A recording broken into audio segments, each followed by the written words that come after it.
Hey everybody, welcome back to Leosophy. I got 3 new questions and I'm going to jump right in. Question number 1. Is Loki really bi? Okay. Well, there's a few things to note about that. First of all, Loki has kids by females. I'm using the term females because I don't know if women really applies to giantesses and whatnot. Even though, by the way, giants in Norse mythology, that doesn't mean they were big. It's just a very unique term for a being. Like they were the same size as the Asir and the Vanir. Anyway, Vanir. Anyway, doesn't matter. More importantly, Loki did do effeminate things. There are stories where he dressed like a woman, in this case to deceive people, but he was very good at it. He clearly enjoyed it to some degree. But of course, he is a trickster who represents chaos, so of course he would represent the complete undermining of traditional roles that would have been established over tens of thousands, if not hundreds of thousands of years in that same culture. So, it's not surprising in that context. Additionally, he was knocked up by a stallion when he turned into a mare and gave birth to Sleipnir. So he's the only god I can actually think of who's a mother and a father, which is really weird to think about. Which again, chaos, undermining traditional roles.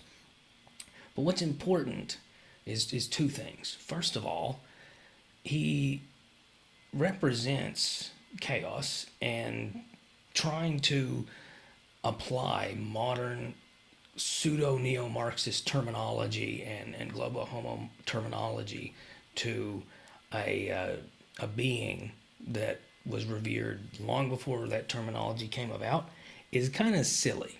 It's silly to use terms like bi and gender fluid in relation to a being who predates any concept of either of those things. That's one. Two, actually, there's 3 points. Two, he mocks Odin for practicing Sather, which is magic, as an effeminate behavior. So again, none of these things are fixed in stone. He mocks the All-Father himself for not being manly enough in one particular instance. So think about that. And then 3, and this is the last one, it's Disney. That should be the end of the argument, really, about any question about it. Ignore Disney nonsense. It's Disney. Before Disney, it's Marvel. These are aliens from another dimension and blah blah blah. It doesn't matter. Refute that point if people apply it to any kind of traditional mythology, but within the context, ignore all this nonsense. It's Disney. Oh, sorry guys. The one time I didn't mute my phone. Anyway.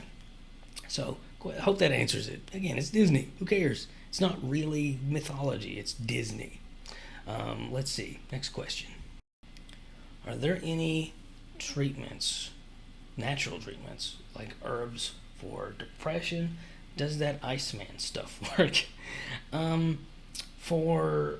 covered in a previous episode 4 very, very mild instances where somebody's in a slump because of environmental factors like moving, death in the family, divorce, etc. St. John's wort can help people get out of that slump.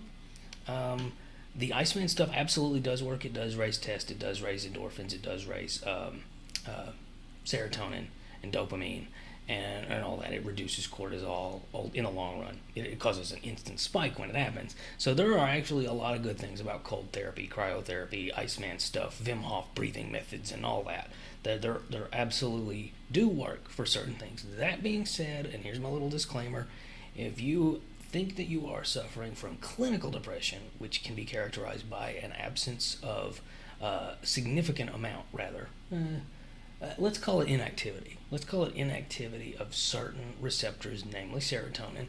Then it's better to actually talk to a therapist and see if you do need an antidepressant. Again, I'm not a strong proponent of that sort of thing, but it is worth looking into. And additionally, I genuinely think, and this is my sincerest of opinions, this isn't a disclaimer, the best thing, in my opinion, for people who are concerned that they have depression or mania or bipolar or any kind of mental illness, or even just anxiety or just anything psychological, cognitive behavioral therapy and meditation, those 2 things are my strongest recommendations above any kind of herb or cryotherapy or any of that. Even though they do have merits, those are the big 2 that I think you should be looking into. So, yeah, hope that answers that question. Let's see. What's the deal with the chip and PS5 shortages? Yeah, rare earth. They're blaming it on COVID and all that, but it's rare earth metals. Rare earth metals are becoming more and more scarce. China's having trouble mining them. It's causing significant ecological problems for China that at this point they can't ignore. And what's going to happen, in my opinion, this is my opinion, but two things are possible. One, someone will invent a solution where we don't need rare earth metals for these chips to function. That would be great. Or solution two, there will be an increasing shortage leading to a technological issue that could culminate and likely will culminate in multiple worldwide conflicts between various nations because all of a sudden something that we treated like it was very disposable, these little things in our smartphones, are now a scarce commodity necessary for society to function until its inevitable collapse. So, yeah, it's a bigger deal than it sounds. The PS5 shortage isn't just scalpers. Anyway, like, share, subscribe, keep asking questions. Bye.